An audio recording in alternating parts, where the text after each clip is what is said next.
Look familiar? This is tennis with a twist.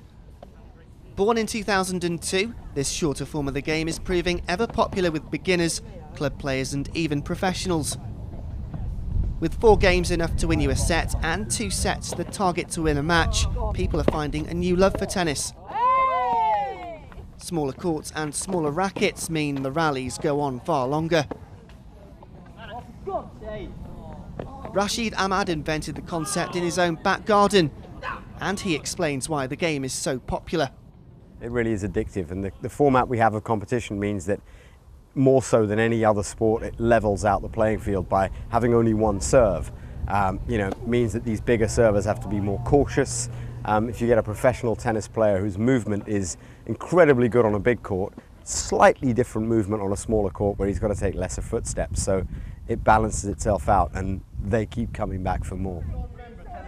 With line calls so crucial to the game, touch tennis relies on a bit of help from the crowd. Well, that's great, because you'd never see that in a normal tennis tournament. And I think there's some things that tennis could benefit from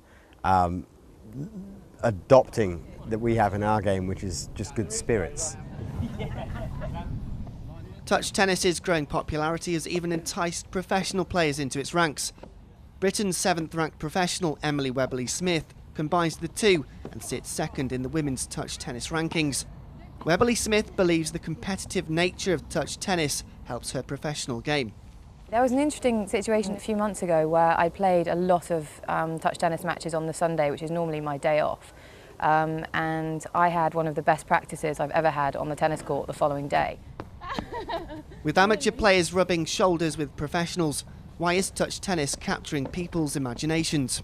I think the power element's taken away, therefore that's why non-pros can play, straight away with people who do it for their living like I do.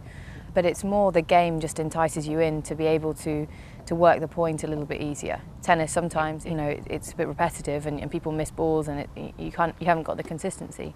But with touch tennis you can learn to play and hopefully get a bit fitter while you're doing it.